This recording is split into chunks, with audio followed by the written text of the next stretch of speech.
যে কোনে কি কাৰণে কোন সময়ত গামোচা লোৱা নাই সেই কথাটো নজনাকে ক'ব নোৱাৰি। অমিত শ্বাহ ডাঙৰীয়া প্ৰথম দিনা লোৱা নাই, মই নিজেও দেখিছোঁ। তেওঁলোকে হাততে বিদুৰ কৰিছে। ডিঙিত এলাৰ্জি হৈ আছিল নেকি মই নাজানো। তেনেকৈ ৰাহুল গান্ধী ডাঙৰীয়াৰো কিবা এটা হ'ব পাৰে, সেইকাৰণে তেওঁ নল'ব পাৰে। কিন্তু তাৰপিছত তেওঁ লোৱাৰ কামো আছে। আজি তেওঁ কাৰোবাক দলিয়াই দিছে বুলি কৈছে। দলিয়াই দিয়া প্ৰকৃততে সেইটো কাৰোবাক তেওঁ মৰম কৰি পেলাই তেওঁক দিয়া গামোচাখন আচলতে গাড়ী ৰখাই পেলাই কৰাটো অসুবিধা। সেই গতিকে তেনেকৈ দিছে কাৰোবাক, এইটো মাটিত পেলাই দিয়া নাই। সেই গতিকে এইবিলাক বিতৰ্ক মই কৰা নাই, মই ইমানটো ক'ব নোৱাৰিম। কিন্তু মই ভাবোঁ যে গামোচাখন আমাৰ সকলোৰে আদৰৰ, কিন্তু চৰকাৰৰ এটা দুখ আছে। মই নিজেই লাজ পাইছোঁ, মই বিধানসভাতো এই কথা উত্থাপন কৰিছোঁ সিদিনা, যে এহতীয়া গামোচাবিলাক লৈ লৈ মানে আমাক সম্বৰ্ধনা জনাবলৈ মানুহবিলাকে ঘূৰি ফুৰে। মই কওঁ গামোচাই নিদিবি বোলো, হাতে বোৱা নহ'লে এনেকৈ সন্মানৰ নামত অসন্মান কৰাটো উচিত নহয়।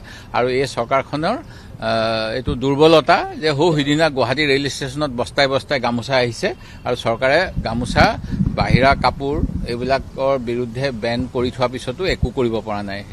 ৰাণা গোস্বামীয়ে কৈছে যে প্ৰট'কলৰ কাৰণে তেওঁ মানে গামোচা ল'ব নোৱাৰিলে বুলি কৈছে। ইমান যদি আৰু এনেকুৱা প্ৰট'কল থাকে তেওঁ নহাই ভাল ইয়ালৈ। মই অমিত শ্বাহ ডাঙৰীয়াক এনেকুৱা প্ৰট'কল থাকিলে ইয়ালৈ অহা উচিত নহয়। আৰু আগতীয়াকৈ তেতিয়াহ'লে কি কি কৰিব পাৰিব কৰিব নোৱাৰিব সেই কথাখিনি জনাই দিবলৈ কৈছোঁ। ৰাণা গোস্বামী ডাঙৰীয়াই যিখিনি কথা কৈছে মই ভাবোঁ এয়া সত্য কথা নহয়। কাৰণ তাৰ পিছদিনাখনতো লোৱা দেখিছোঁ। যোৰহাটত প্ৰট'কল নাইকিয়া হৈছে মানে কি তাতে আলফা আছে বা কিবা আছে বুলি ভাবিছে নেকি? যিকেইজনে যিটো আমাৰ ৰৰৈয়া এয়াৰপৰ্টত, যিটো ডিফেন্সৰ এয়াৰপৰ্ট, তাত যাবলৈ পাইছে। আৰু তেওঁক মই অন্য তাৰ পৰৱৰ্তী দিনাখন, তাৰ পিছৰ দিনাখন গামোচা লোৱা দেখিছোঁ। সেইদিনাখন প্ৰট'কল কিয় ভংগ কৰিলে? এইটো কথা ৰাণা গোস্বামীয়ে একেবাৰে পাতল যুক্তি দিছে। আপোনালোকৰ কালি প্ৰতিবাদো আছিলে এই বিষয়টোৰ ওপৰত। মই কৈছোঁৱে সেইটো কথা।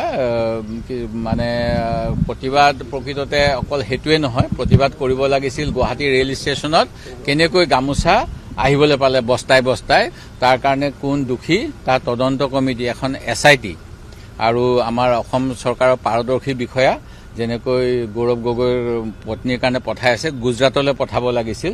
ৰেলৰ চালানখন চাই পেলাই কোন জেগাৰ পৰা আহিছে তাৰ তদন্তটো কৰা হ'লে মই ভাল পালোঁ হয়।